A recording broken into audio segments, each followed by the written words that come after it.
예, 오늘은 믿음으로 당당하게 살기라는 말씀의 제목을 가지고 함께 좀 은혜를 나누고자 합니다. 여러분, 사람이 행복하게 살기 위해서는 외적인 요건도 필요하지만 내면적인 요건이 굉장히 필요합니다. 그 내면적인 요건 중에 꼭 필요한 것이 있습니다. 그게 뭐냐면 자존감입니다. 이 자존감이라는 것은 자신이 사랑받을 만한 가치가 있는 소중한 존재이고 어떤 성과를 이루어낼 만한 유능한 사람이라고 믿는 마음입니다.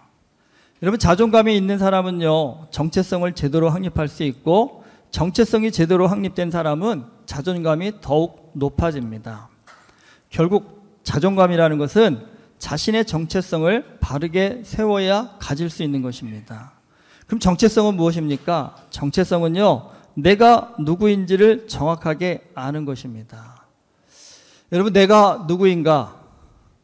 한번 우리 자신에게 질문을 던져보십시오. 내가 누구인지 잘 아십니까?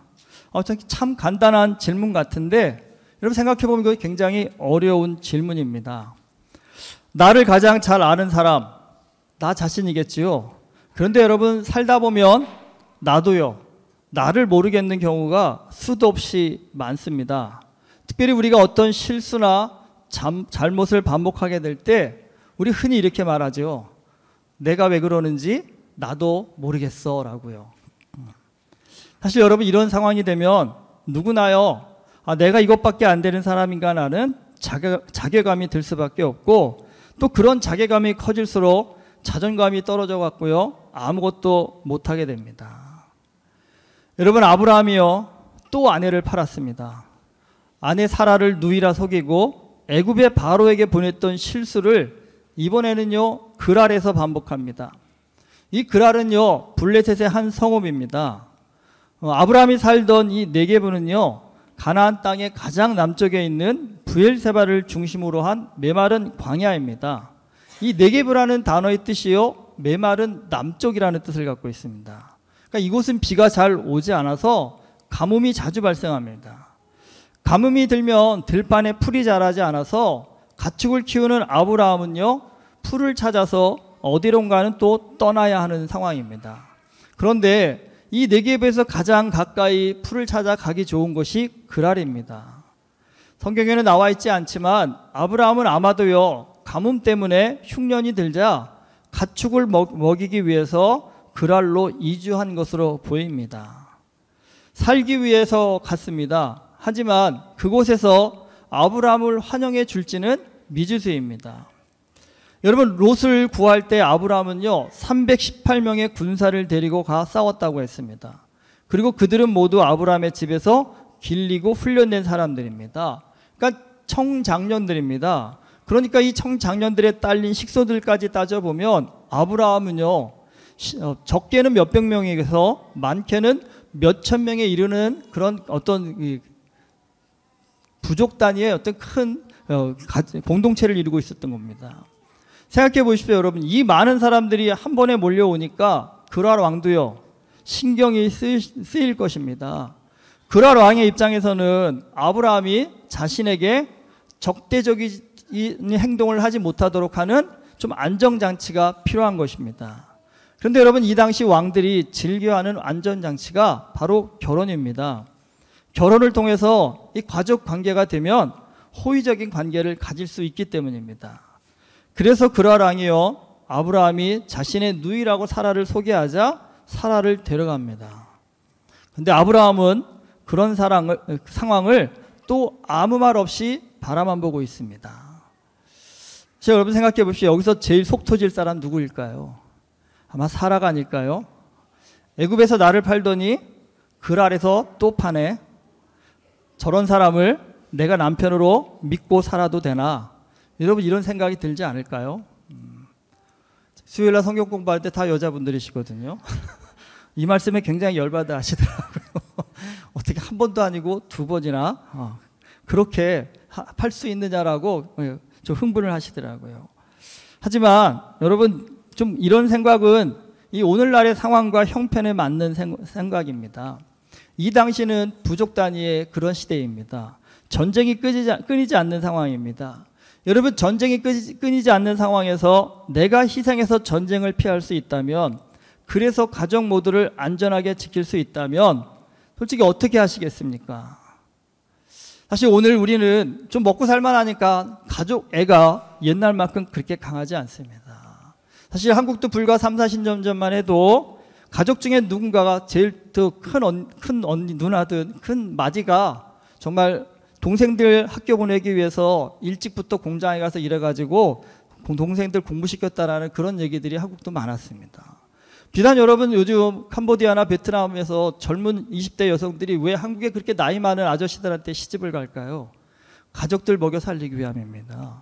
자기가 한국에 가서 조금이라도 돈을 벌어서 가족들을 돌봐서 가족들이 집도 사고 동생들이 공부할 수 있게 그렇게 희생을 합니다. 근데 만약에 여러분 오늘 우리한테 그런 일을 하라고 한다면요. 제가 보니까 딱 지금 우리 효빈이, 윤준아, 상아 요 또래들이더라고요. 저 아이들한테 엄마 아빠 먹여 살리기 위해서 네가 어딘가로 가서 시집 좀 가줄래? 한다면 난리치지 않을까요? 이해가 안 되겠죠, 사실은요. 그런데 여러분 참 신기한 게 가난하고 어려울수록 가족을 위해 희생하는 마음이요 크다라는 겁니다. 사라가 아마 화가 나서 갔을 거라고 생각할 수 있겠지만 어쩌면 사라는요 가족을 살리기 위해서 엄청난 결단과 헌신을 하고 있는 겁니다. 근데 아무리 그래도 그렇지 아내를 팔아야만 평화를 구할 수 있는 아브라함의 무능이 우리가 보기에는 야속할 수밖에 없습니다. 하지만 이 시대에는요 이게 어쩔 수 없는 어쩌면 일반적인 선택이었습니다. 사실 이런 희생을 감내하는 사라가 대단한 여인입니다. 그래도 우리로서는요 아브라함의 이런 행동이 이해하기가 어렵습니다. 아브라함은 예전에 애굽에 내려갔을 때에 비해서 이제는요 나름 힘이 있는 그런 상황이었습니다. 그랄 왕과 어쩌면 좀 대등하게 협상해 볼 수 있는 그런 위치에 있었습니다. 하지만 아브라함은요 시작부터 스스로 저자세였습니다. 왜 그랬을까요? 왜 힘을 충분히 갖고 있음에도 불구하고 이렇게 저자세로 그랄 왕을 대했을까요? 이유는 간단합니다, 여러분. 두려움에 겁을 먹었기 때문입니다. 사실 이렇게 얘기하면 아니 하나님께서 그처럼 많은 역사를 보여주셨는데 아브라함은 왜 믿음으로 담대하게 나아가지 못하고 저렇게 지레 겁을 먹었습니까? 라고 비난을 할 수도 있습니다. 근데 여러분 여기서 한번 우리가 좀 잘 살펴보셔야 될 것이 있습니다. 우리가 신앙 안에서 흔히 하는 좀 착각이 있습니다. 우리가 믿음을 갖게 되면 우리는 그 순간요 그 어떤 두려움도 갖지 않고 아주 완벽한 믿음의 사람이 될 거라는 그런 생각을 합니다. 그러나 여러분 그렇지 않습니다. 어린아이가 자라가듯 우리의 믿음도 그렇게 조금씩 자라가는 겁니다. 어느 날 갑자기 믿음이 성장하는 것이 아닙니다. 여러분 믿음은요 날마다 성장해 가는 것입니다. 그 믿음이 성장하기 위해서 하나님께서 잘 사용하시는 방법 중에 하나가 뭐냐면 두려움입니다. 여러분 살면서 우리 누구나 무수한 두려움을 만나게 됩니다. 근데 두려움을 한번 잘 관찰해 보십시오. 이 두려움이 참 신기합니다. 여러분 두려움의 특징이 뭔지 아십니까? 두려움은 항상 새롭다라는 겁니다. 어제 겪었던 두려움을 여러분 오늘 다시 겪어도 우리는 어떤 느낌이 드냐면 내 인생에 처음 겪는 것처럼 그 두려움이 새롭게 느껴집니다. 그런데 우리가요 오늘 우리 안에 들은 두려움을 자세히 관찰해 보시면 전혀 새로운 것이 없습니다. 이미 우리는요 그 두려움을 겪어봤다라는 겁니다. 내가 이겼던 두려움이라는 겁니다. 두려움이 몰려올 때 믿는 사람이 가져야 될 생각은요 딱 한 가지입니다. 겁먹지 말아야 한다는 겁니다. 왜요? 그 두려움을 나는 이미 이겼기 때문에 오늘 내가 존재하는 겁니다. 그런데 우리가 두려움에 겁을 먹는 순간 우리는요 충분히 이길 수 있는 능력을 가지고도 능력을 발휘하지 못하는 어리석은 자가 됩니다. 아브라함은 애굽에서요 이미 하나님께서 그와 그의 가족을 어떻게 보호하시는가를 경험을 통해서 아는 사람이었습니다. 근데 사실 그랄은요 애굽에 비하면요 아주 작은 나라입니다. 사실 오히려요 그랄 왕이 아브라함을 두려워할 수도 있는 그런 상황입니다. 그런데 두려움에 빠지니까요 아브라함은 자신의 큰 능력 그리고 자신과 함께 하시는 하나님의 크신 능력을 다 잊어버리고 한없이 작은 존재가 되어버렸습니다. 믿음의 조상인 아브라함이 또 실패하였습니다. 여러분, 아무리 믿음이 좋아도 이렇게 무너질 수 있다라고 성경이 우리에게 말해주고 있습니다. 생각해 보십시오. 아브라함이 이렇게 무너지니 오늘 우리는 아무리 믿음으로 살려고 해도 얼마나 무수히 무너지겠습니까? 여러분, 그 무너진다는 사실 그것에 상처가 되고 아픔이 있고 고통이 있습니다. 하지만 여러분, 성경은 여기에 반전이 있다라고 우리에게 얘기하고 있습니다. 믿음으로 살면 실패하지 않는다 이렇게 생각하실 수 있겠지만 믿음으로 산다는 건 실패하지 않는다는 뜻이 아닙니다. 여러분, 우리가 아무리 믿음 붙잡고 살려고 해도 우리는 실패할 수밖에 없습니다. 그런데 여러분, 이 믿음은 우리로 하여금 실패하지 않게 만드는 그런 데 가장 큰 능력을 발휘하는 것이 아니라 믿음이 가장 큰 능력을 발휘하는 것은 어디냐면 실패의 순간에 우리를 다시 일으켜 세울 수 있는 힘이 믿음으로부터 나온다는 겁니다. 우리가 신앙생활을 나름 열심히 하는데 어이없는 실수로 인해서 실패하는 경우가 종종 있습니다. 그럴 때 누구나 자괴감이 듭니다. 이런 생각 안 해보셨습니까? 이러고도 내가 믿는 사람이라고 할 수 있을까? 남들이 나를 보고 뭐라고 할까? 솔직히 이게 여러분 신앙생활에 연륜이 쌓일수록 교회에서 직분을 더 크게 맡을수록 이런 생각들이 굉장히 많이 듭니다. 근데 여러분, 이런 생각이 들면 사람이 어떻게 될까요? 한없이 작아집니다. 그리고요, 숨고 싶습니다. 성경에 그런 사람이 있죠. 롯이 바로 그런 사람이었습니다. 롯은 두려움의 산속 동굴에 들어가서 나오지를 못합니다. 하지만 하나님은 어떤 사람을 찾으실까요?